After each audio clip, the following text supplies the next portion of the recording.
Hello achievers, this is Shivam here. आज हम पढ़ने वाले हैं कॉम्प्लेक्स आरसी सर्किट, जिसमें कुछ भी कॉम्प्लेक्स नहीं होगा। इसका मतलब यह होता है कि अगर सर्किट में हमारे पास more than one R and C मिल जाए तो थोड़ा सा कॉम्प्लेक्स क्वेश्चन क्या होता है, कॉम्प्लेक्स हो जाता है। तो उसको कैसे सोल्व करना है बाय द ट्रिकी वे, उसका मेथड समझते हैं, कॉन्सेप्ट को अच्छे से समझते हैं। देखो सबसे पहले मैंने क्या किया, एक बेसिक सा क्वेश्चन लिया है, मतलब जिसमें एक आर है, दूसरा क्या है, सी है, और बात कर रहा हूं मैं टी इक्वल टू जीरो पर। अब यहां पर ध्यान दो, हम बेसिकली इसको क्या लिखते हैं, यहां जीरो, यहां वी, यहां वी और यहां जीरो है ना, और यहां जीरो तुम यहां भी जीरो कर देते हैं। तो इस रेजिस्टर के अक्रॉस कितना पोटेंशियल मिलता है मुझे, V वोल्ट का पोटेंशियल मिलता है, और यहां पर करंट कितनी हो जाती है, I is equal to V by R हो जाती है। एक चीज ध्यान दो, T इक्वल टू जीरो पर यहां पर रेजिस्टर के अक्रॉस पोटेंशियल डिफरेंस कितना है, मैक्सिमम है V। उसके बाद वो क्या होता है, धीरे धीरे घटता जाता है, और हमारा कैपेसिटर क्या होता है, यहां पर चार्ज होता जाता है। तो एक बात बताओ मुझे कि T इक्वल टू जीरो पर, क्या T इक्वल टू जीरो पर ये कैपेसिटर इस करंट फ्लो में दिक्कत पैदा कर रहा है क्या? बिल्कुल नहीं, क्योंकि यहां पर T इक्वल टू जीरो पर मैक्सिमम करंट फ्लो हो रही है, just at the point T equal to zero पर। तो क्या मैं इसको ऐसा बना सकता हूं कि ये रेजिस्टर मैंने लगा दिया और इस कैपेसिटर की जगह पर मैंने एक सिंपल वायर लगा दिया, और यहां पर मैंने एक बैटरी लगा दी, फिर से वही वाली V वोल्ट, दिस आर। अब भी ये V है, ये जीरो है, और ये भी जीरो है, और ये भी V है। देखो इसके अक्रॉस पोटेंशियल डिफरेंस कितना है, V वोल्ट, रजिस्टर के अक्रॉस, और अभी भी कितना है, V वोल्ट। इसका मतलब कि T इक्वल टू जीरो पर मैं हटाकर वहां पर क्या कर सकता हूं, प्लेन वायर लगा सकता हूं। आई फील करो इस चीज को कि T इक्वल टू जीरो पर एट द पॉइंट, किस टाइम पर, T इक्वल टू जीरो पर ये वाला कैपेसिटर इस करंट फ्लो में कोई दिक्कत पैदा नहीं कर रहा है। इसका मतलब उसको मैं हटाकर क्या कर सकता हूं, सिंपल प्लेन वायर लगा सकता हूं, क्योंकि यहां पर पोटेंशियल डिफरेंस कितना है, अभी भी V है, V बना हुआ है, करंट सेम रहेगी, I is equal to V by R case में। आई बात समझ में? अब ध्यान देते हैं, अगर यहां पर बात करता हूं T इक्वल टू इनफाइनाइट पे, T इक्वल टू इनफाइनाइट पे क्या होता है, हमारा कैपेसिटर फुल्ली चार्ज हो जाता है। बहुत बढ़िया। तो यहां पर क्या होगा, T इक्वल टू इनफाइनाइट पर मेरा कैपेसिटर फुल्ली यहां पर चार्ज हो जाएगा। यहां पर आएगा इसके ऊपर पॉजिटिव चार्ज, यहां पर आएगा negative charge, plus Q and minus, जिसको हम बोलते हैं plus CB and minus C। अब मुझे बताओ, जब ये फुल्ली चार्ज हो जाएगा तो क्या ये करंट को फ्लो होने देगा? बिल्कुल नहीं। यहां पर करंट की वैल्यू पूरी की पूरी क्या हो जाएगी, जीरो हो जाएगी। तो क्या मैं इसको ऐसा लिख सकता हूं, ये रजिस्टर मैंने लगा दिया और यहां पर मैंने क्या किया कि बैटरी लगा दी, this is V volt, this is R, और यहां मैंने सर्किट को ओपन कर दिया, सर्किट को मैंने तोड़ दिया। क्यों? क्योंकि यहां पर अभी कोई करंट फ्लो नहीं हो रही है। ये आपको दोनों मेथड अच्छे से याद रखने पड़ेंगे।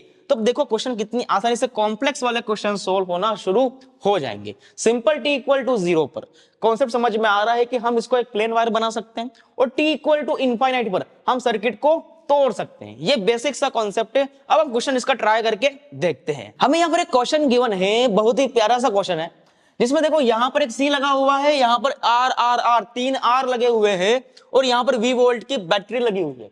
हमें बोला जा रहा है कि हमें find current at T equal to zero. इसमें हमें करंट I1 एंड I2 निकालनी है। Then find current at T equal to infinite, जब सर्किट टूट जाएगा तब, and find Q maximum on capacitor, और यहां निकालना है मैक्सिमम चार्ज कितना होगा, Q मैक्सिमम चार्ज निकालना है। तो ये कब आएगा, जब इनफाइनाइट टाइम पे चार्ज हो जाएगा। मतलब हमारे पास दो चीजें थी, T इक्वल टू जीरो पर, T इक्वल टू इनफाइनाइट पर, और हमने दोनों सर्किट निकालना या बनाना सीखा हुआ है। तो सिंपल में क्या करता हूं कि T इक्वल टू जीरो पर और T इक्वल टू इनफाइनाइट पर दोनों के दोनों सर्किट में यहां पर ड्रॉ कर देता हूं। तो देखो T इक्वल टू जीरो पर क्या होगा, ये कैपेसिटर हट जाएगा, सिंपल एक वायर बन जाएगा। बिल्कुल सही बात है। तो यहां पर क्या करते हैं, इसको बना देते हैं फिर से, टिचक टिचक टिचक टिचक टिचक, ये यहां से ये यहां से ये यहां से मैंने बैटरी लगा दी, ये बैटरी, ये मेरा क्या हो गया, V volt, this is R, this is R, this is R। यहां से ये I, ये गई, ये भी गई। आई बात समझ में? तो मैंने I1 I2 लिख दिया, यहां सिंपल एक वायर दिया। अब क्या करते हैं, यहां पर एक और काम करते हैं, इसको बना देते हैं T इक्वल टू इनफाइनाइट पर। तो मैंने यहां पर एक और रजिस्टर लगा दिया, यहां पर भी एक और रजिस्टर लगा दिया, और यहां पर इसको मैंने तोड़ दिया। क्यों? क्योंकि T इक्वल टू इनफाइनाइट पर सर्किट हमारा टूट जाता है। This is R, this is R, this is R, और यहाँ पर battery battery battery battery 20 volt की बैटरी, यहाँ से करंट गई आई, यहाँ से गई I1 और यहाँ से गई I2। तो इस तरीके से हमारा t इक्वल टू 0 पर t इक्वल टू इनफिनिटी पर सर्किट तैयार हो चुका है। अब यहाँ देखो हमें क्या करना है, find current at t equal to 0। इसकी बात करते हैं सबसे पहले। t इक्वल टू 0 पर सब में कितनी कितनी करंट फ्लो हो रही होगी। तो सबसे पहला काम क्या होता है हमारा, नेट करंट निकालना, मतलब कि ये I निकालनी पड़ेगी। इसके लिए हमें R इक्विवेलेंट निकालना पड़ेगा। तो सिंपल ध्यान दो, R प्लस R पैरेलल में है तो R/2 प्लस R कितना हो जाएगा 3R/2। मतलब कि मेरे पास जो R इक्विवेलेंट आया उसकी वैल्यू कितनी मिली मुझे 3R/2 मिली। अब देखो हमें I निकालनी है ना, तो I क्या होता है V/R इक्विवेलेंट। तो V कितना था, दिस R इक्विवेलेंट कितना है 3R/2, यानी कि जो नेट करंट मेरे पास I फ्लो हो रही थी वो कितनी थी 2V/3R। अब यहां ध्यान दो, ये वाली करंट और ये वाली करंट हमें निकालनी है और दोनों की दोनों क्या है, रेजिस्टेंस R में बट रही है, मतलब आधी आधी बढ़ जाएगी, सेम है। तो मेरे पास जो I1 आएगा और जो I2 आएगा उसकी वैल्यू कितनी हो जाएगी, सिंपल यहां से सिंपल सिंपल सिंपल देखो, इसको आधी कर दो तो ये हो जाएगी V/3R ampere. This is your answer. आई बात समझ में? क्या बोला मैंने कि सबसे पहले ये R ये R ये R इक्विवेलेंट आया 3R/2। हमने नेट करंट निकाली जो कि मेरी I थी, वो होती है I equal to V/R equivalent, तो V/R इक्विवेलेंट कर दिया। अब यहां से करंट देखो ये वाली और ये वाली आधी आधी बढ़ जाएगी क्योंकि दोनों का रेजिस्टेंस क्या है सेम है, तो सिंपल मैंने आधी आधी बार के कर दी V/3R एम्पियर। आई बात समझ में? अब देखो ये किसकी बात हुई, t इक्वल टू 0 पर बात हुई। अब किस पे बात करनी है, t इक्वल टू इनफाइनाइट पर। देखते हैं t इक्वल टू इनफाइनाइट पर मेरा सर्किट टूट गया है। अब सर्किट टूट चुका है तो I2 कितनी हो जाएगी 0। मेरी I2 ऑलरेडी यहां पर 0 हो चुकी है क्योंकि सर्किट टूटा हुआ है, करंट कैसे फ्लो होगी वहां पर। तो आप बताओ मेरा सर्किट कितना बचा, तो सर्किट मेरा बचा ये वाला, this this this this this डिच डिच डिच डिच डिच डिच डिचिक डिचिक डिचिक डिच और डिचिक। देखो this is R, this is R, this is T। तो यहां पर बताओ ये सर्किट तो टूट गया पूरा का पूरा, हट गया यहां से, तो यहां पर जो करंट होगी I वो कितनी होगी, तो R इक्विवेलेंट कितना हो जाएगा 2R। तो मेरे पास कितना आया यहां से R equivalent, this is 2R। तो करंट कितनी हो जाएगी I is equal to V/R, V मुझे वोल्ट गिवन है V/2R, this is your I। अब बताओ जितनी करंट ये I थी उतनी की उतनी यही तो I1 में गई, मतलब ये भी कितनी है I1। तो I और I1 क्या है, बिल्कुल यहां पर सेम है V/2R। आई बात समझ में? तो कितना आसान हो गया क्वेश्चन को सोल्व करना। सिंपल एक मेथड के t इक्वल टू 0 पर सर्किट को प्लेन वायर बना दो और t इक्वल टू इनफाइनाइट पर कैपेसिटर को पूरा तोड़ दो। आई बात समझ में? अब लास्ट क्वेश्चन देखते हैं, find Q max on the capacitor, मतलब कि इस कैपेसिटर पर मैक्सिमम चार्ज कितना इकट्ठा हुआ होगा। तो देखो ये मैक्सिमम वाला जो काम है वो कब होता है, इनफाइनाइट पर। तो हमें कौन सा सर्किट जाना पड़ेगा, इनफाइनाइट वाले सर्किट पर जाना पड़ेगा।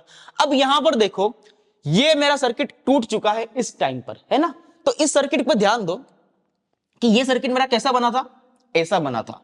अगर मुझे इस पॉइंट का पोटेंशियल मिल जाए और इस पॉइंट का पोटेंशियल मिल जाए तो जो इसका होगा वो इसका भी होगा और जो इसका होगा वो उसका भी होगा, क्योंकि यहां कोई करंट फ्लो नहीं हो रही है। यहां अगर मान लो 10 है तो यहां भी कितना होगा 10 होगा, क्योंकि यहां कोई करंट फ्लो नहीं हो रही है। बहुत बढ़िया। तो हम यहां से पोटेंशियल डिफरेंस निकाल सकते हैं और Q is equal to C into V होता है। C हमें गिवन है, पोटेंशियल डिफरेंस हम वहां से निकाल लेंगे। आई बात समझ में? तो अब ध्यान दो सिंपल कि यहां पर अगर मैं इसको 0 मानता हूं तो ये भी 0 होगा और ये भी 0 होगा और ये भी 0 होगा, मतलब इस पॉइंट का पोटेंशियल तो मुझे 0 मिल गया। अब ऊपर की बात करते हैं, ये अगर V है तो ये कितना होगा। आई बात समझ में? इस सर्किट को हम ऐसा लिख सकते हैं ना, तो ये 0 है तो ये भी 0 होगा और ये V है तो ये भी V होगा। अब सिंपल सा ध्यान दो, 20 वोल्ट की बैटरी है, इसका रेजिस्टेंस भी R है और इसका भी R है। पोटेंशियल कैसे बढ़ता है, सेम रेजिस्टर में आधा आधा बढ़ जाएगा, V/2 इसका V/2 इसका, मतलब इसके अक्रॉस पोटेंशियल डिफरेंस है V/2 V/2 और इसके अक्रॉस भी कितना है V/2।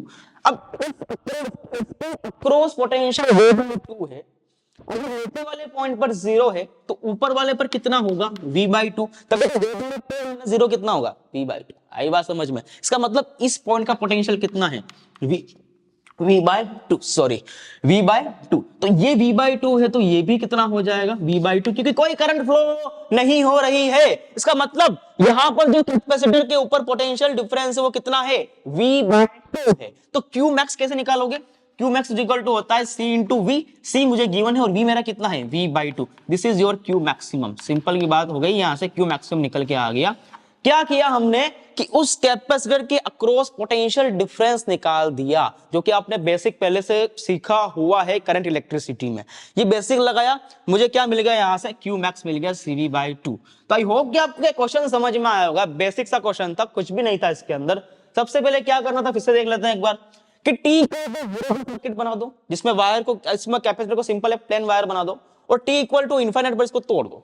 बस उसके बाद तुम्हें सब कुछ ऑटोमेटिक आता है, यहां से तुम्हारा आंसर निकल के आ जाएगा, क्योंकि तुम्हें पोटेंशियल डिफरेंस निकालना भी अच्छे से आता है। नेक्स्ट हमें यहां पर क्वेश्चन गिवन है, फिर से बोल रहा है कि फाइंड क्यू मैक्स। तो एक बात तो समझ में आ गई कि अगर क्यू मैक्सिमम निकालना है सर्किट में तो हमें इनफाइनाइट वाले सर्किट पर जाना पड़ेगा। इसका मतलब सबसे पहले मुझे क्या करना पड़ेगा, यहां पर टी इक्वल टू इनफाइनाइट वाला सर्किट बनाना पड़ेगा और इसके लिए मुझे इसको तोड़ना पड़ेगा। इसका मतलब मैं यहां पर क्या कर सकता हूं, सिंपल, ये दिस इज 2 ओम और यहां पर मैंने क्या कर दिया कि इसको मैंने तोड़ दिया, टिडिंग, इस तरीके से ये टूट गया।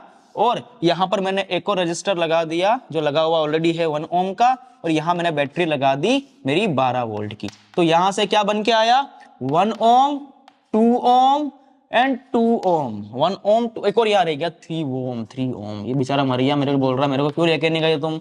चलो एक काम हो गया कि सर्किट हमने तोड़ दिया।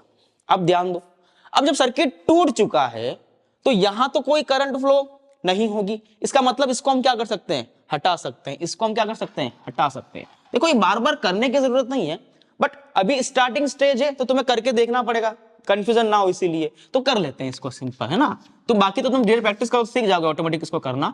तो मैंने क्या कर दिया, ये मैंने बनाया 2 ओम का, ये मैंने बनाया यहां पर 1 ओम का, और ये बनाया मैंने यहां से 3 ओम का, और बैटरी लगा दी मैंने 12 वोल्ट की, 12 वोल्ट की। देखो यहां पर मैंने क्या किया कि इस वाले पोर्शन को हटा दिया कंप्लीटली, मैंने इस वाले पोर्शन को हटा दिया क्योंकि यहां कोई करंट फ्लो नहीं हो रही है। ठीक है, अब मैं क्या करता हूं, क्योंकि मुझे चार्ज निकालना है तो इस मुझे क्या कर, देखो सिंपल समझो कि करना क्या है, हमें इस पॉइंट का पोटेंशियल पता होना चाहिए क्योंकि हमें यहां पर मैक्सिमम चार्ज निकालना है, क्यू मैक्सिमम। तो अगर मुझे इन दोनों पॉइंट का पोटेंशियल पता होगा तो मैं पोटेंशियल डिफरेंस निकाल के Q is equal to CV लगा दूंगा। तो मेरा मेन मोटो क्या है कि मुझे इस पॉइंट का ए पॉइंट मान लेते हैं इसको, और इस पॉइंट का बी इसको मान लेते हैं, इन दोनों पॉइंट का मुझे पोटेंशियल मिल जाए, पोटेंशियल डिफरेंस मिल जाए। तो इसका वी डैश है तो इसका भी क्या होगा वी डैश, क्योंकि यहां पर कोई करंट फ्लो नहीं हो रही है। और अगर यहां पर वी डबल डैश है तो यहां भी कितना होगा वी डबल डैश होगा, क्योंकि कोई करंट फ्लो, और सिंपल वायर भी है तो कोई करंट फ्लो यहां पर नहीं हो रही है। तो बस ये हमें करना है। तो हम सबसे पहले क्या करते हैं, यहां पर आई निकाल देते हैं। तो आई क्या होता है, वी जितना कि 12 वोल्ट गिवन है और डिवाइड बाय में आर इक्विवेलेंट। तो देखो 3 + 2 + 1 कितना हो गया 6, तो दिस इज 2 एम्पियर। तो यहां से मेरे पास 2 एम्पियर की करंट फ्लो होना शुरू हो जाएगी। मेन करंट कितनी फ्लो हो रही है 2 एम्पियर। अब देखो इसके अक्रॉस कितना पोटेंशियल डिफरेंस है, तो 2 × 1 कितना हो जाएगा, V = IR होता है तो 2 एम्पियर, तो इसके पास 2 वोल्ट आया, दिस इज +-2 वोल्ट इसके अक्रॉस। इसके अक्रॉस कितना हो जाएगा 2 एम्पियर में तो 4, V = IR तो 2 × 2 कितना हो जाएगा 4, तो +-4 वोल्ट। और इसके अक्रॉस कितना हो जाएगा 3 × 2 6 हो जाएगा, तो दिस इज +-6 वोल्ट। अब देखना सिंपल, मुझे पॉइंट चाहिए इस वाले का पोटेंशियल और इस वाले का पोटेंशियल, यही तो मेरा पॉइंट A और B है ना, this is our point A and B। अब देखो ध्यान से, मैं क्या करता हूं, ये कितना है इसको 0 मान लो सबसे पहला काम, और इसको कितना मान लो 12 वोल्ट मान लो, इस वाले पॉइंट को कितना मान लो 12 वोल्ट, क्योंकि ये कितना है 12 - 0 12। अब देखो इसके अक्रॉस कितना चाहिए 2 वोल्ट, ये कितना है 12, तो वो कितना होना चाहिए 10 वोल्ट। आगे आंसर देखो कितना होगा 2 वोल्ट, -1 2 वोल्ट, बहुत बढ़िया। अब देखो दिस माइनस दिस कितना ना चाहिए 4, तो मुझे यहां क्या करना पड़ेगा 6 वोल्ट, तो 10 - 6 कितना हो जाएगा 4 वोल्ट हो जाएगा। देखो तुम्हारा आंसर आ चुका है। यहां पर ये कितना मिला मुझे, A पॉइंट का 10 वोल्ट और B पॉइंट का कितना मिला मुझे 6 वोल्ट। तो बताओ इसका 10 है तो इसका भी 10 हो जाएगा, और इसका 6 है तो इसका भी 6 हो जाएगा। आई बात समझ में? तो पोटेंशियल डिफरेंस कितना आया 4 वोल्ट का। तो यहां पर Q मैक्स कितना आएगा, Q max is equal to होता है C × V। C कितना गिवन है मुझे 2 माइक्रोफेरड, तो 2 माइक्रोफेरड इंटू वोल्टेज कितना गिवन है मुझे यहाँ पर 10-6 4, तो यहाँ पर ये हो गया 8 micro coulomb. This is your Q maximum, 8 micro coulomb निकल के आ गया। तो आई होप कि आपको एक क्वेश्चन समझ में आया होगा किस तरीके से हमने यहाँ पर इस सिंपल कॉन्सेप्ट को लगाया है कॉम्प्लेक्स आरसी सर्किट का, जिसमें कोई कॉम्प्लेक्सिटी बिल्कुल भी यहाँ पर नहीं थी। इसका एक और टाइप जो है क्वेश्चन का वो करके यहाँ पर हम देखते हैं। नेक्स्ट हमें यहाँ पर क्वेश्चन गिवन है, बिल्कुल फर्स्ट वाला क्वेश्चन लग रहा है ना, जिसमें हमने वो I1 निकाला था, I निकाला था, देन I2 निकाला था, उसके बाद हमने वहां पर क्यू मैक्सिमम निकाला था, वही वाला क्वेश्चन है फिर से ये। बट इस बार क्वेश्चन में ट्विस्ट क्या आया है कि find out the charge on capacitor as a function of time. मतलब कि इसको फंक्शन ऑफ टाइम के टर्म्स से बनाना है जो टाइम के साथ वेरिएबल हो। हम पहले t इक्वल टू 0 पर और t इक्वल टू इनफाइनाइट पर बात कर चुके हैं, अब हमें बात करनी है यहाँ पर t equal to any time t equal to t पर बात करनी है। तो हमने एक रिलेशन सीखा हुआ है कि q equal to Q maximum 1 minus E minus T by R C सीखा है ना हमने, टी इक्वल टू जिसको हम बोलते हैं। ये हमने रिलेशन सीखा हुआ है टाइम के साथ कैसे चार्ज वेरी करता है। अब देखो हमें यहां पर इस पॉइंट पर निकालनी है। सिंगल सर्किट में आर और सी में आसान होता है, लेकिन यहां पर निकालना आसान नहीं होता है। इस कंडीशन में ये रियल में कॉम्प्लेक्स आर सर्किट बन जाता है। लेकिन हमारे पास इसकी एक ट्रिक है जिससे कि आप इस क्वेश्चन को आसानी से सोल्व कर सकते हैं। बहुत ही आसान ट्रिक है, चुटकियों में आपका आंसर निकालना आ जाएगा। बस सबसे पहले आपको t इक्वल टू इनफाइनाइट पर सर्किट पर आपको चीजें निकालना आनी चाहिए, जैसे क्यू मैक्स वगैरह। देखो करना क्या, सबसे पहले हमें यहाँ पर आपको क्या करना है कि हमें इसके ऊपर क्या निकालना है, चार्ज निकालना है फंक्शन ऑफ टाइम। तो फॉर्मूला क्या होगा, q equal to Q maximum 1 minus E minus tau by R equivalent C. इसको इस टर्म में याद रखो, q equal to Q maximum 1 minus E minus T by R equivalent into C. अब देखो क्यू मैक्स कब निकल के आता है, जब मेरा सर्किट कहां हो जाता है, टी इक्वल टू इनफाइनाइट पर पहुंच जाता है। उस कंडीशन में मेरा ये टूट जाता है, बिल्कुल सही। अब देखो यहां पर जो आर इक्वलेंट है ना, इसको ध्यान देना। आर इक्वलेंट के लिए replace battery by a plain wire, replace battery by a plain wire and find R equivalent across the capacitor। क्या बोला मैंने, across the capacitor। करना क्या है कि जब R equivalent निकालना होगा, इस बैटरी को प्लेन वायर बना दो, इस कैपेसिटर के across R equivalent निकाल लो। That's called this simple trick। This is trick. आपको इसमें सोचना नहीं है कि हम इसका बैटरी को क्यों हटा रहे हैं, कैपेसिटर के अक्रॉस क्यों निकाल रहे हैं, क्योंकि ये ट्रिक है। इसका कोई मेथड यहाँ पर नहीं है, मेथड बहुत लंबा है, वो आपको नहीं सिखा रहा हूं क्योंकि टाइम वेस्ट करेगा आपका एग्जाम में। बट इससे आपका आंसर इजीली निकल के आ जाएगा। अब देखो करना क्या है, हमें क्यू निकालना है ना। तो बताओ लास्ट वाला क्वेश्चन, जो फर्स्ट क्वेश्चन किया था हमने, उस कंडीशन में क्यू मैक्स कितना आया था हमारे पास, सीवी बाय 2। याद रखो, जाके देखो पीछे कितना आया था, क्यू मैक्स सीवी बाय 2 आया था। देन क्या करना है, 1 minus E minus T by R equivalent into C. इसको क्या करना पड़ेगा, replace battery by a plain wire and find the resistance sorry R equivalent across the capacitor. तो देखो अगर मैं इसको ट्रिक के हिसाब से प्लेन वायर में कन्वर्ट कर दूं और इसके अक्रॉस अगर मैं यहां पर आर इक्वलेंट निकालूं, तो ये वाला और ये वाला किसमें है, पैरेलल में। देखो ये वाला और ये वाला पैरेलल में है, तो दिस इज r बाई 2। अब ये इसको करके देख लेते हैं इसको यहां पर। अब देखो इन दोनों की बात करते हैं सबसे पहले। तो ये रजिस्टर मेरा ये रहा, ये दूसरा वाला ये रहा, और तीसरा वाला मेरा ये रहा। मुझे इसके अक्रॉस R इक्वलेंट निकालना है, इसके अक्रॉस। तो ये R दोनों कितने हो गए, r बाई 2। तो ये मेरा हो गया यहाँ पर r बाई 2, और ये यहाँ पर है, ये यहाँ पर है। तो this is r by 2 and this is r। अब देखो ये r बाई 2 और r किस में है, सीरीज में है। तो r plus r by 2 3r by 2। तो सिंपल 3r बाई 2 पर डाल दे into C. This is your answer. तो इस तरीके से आप सिंपल ट्रिक से आंसर निकाल सकते हो चुटकियों में। आई बात समझ में। तो ये था पूरा आज का लेक्चर, कॉम्प्लेक्स आरसी सर्किट, जिसमें कुछ भी कॉम्प्लेक्स नहीं था। अभी जस्ट हमने लास्ट क्वेश्चन किया है जिसमें हमने क्यू निकाला था लगभग 6 माइक्रो कूलम आई थिंक। तो उसमें आपको क्या करना है, अभी फिर से इस मेथड से इस पर यानी कैपेसिटर के ऊपर चार्ज निकालना है फंक्शन ऑफ टाइम। ये आपका यहाँ पर होमवर्क रहा। तो मिलते हैं फिर से नेक्स्ट लेक्चर में, तब तक के लिए पढ़ते रहिए। All the very best.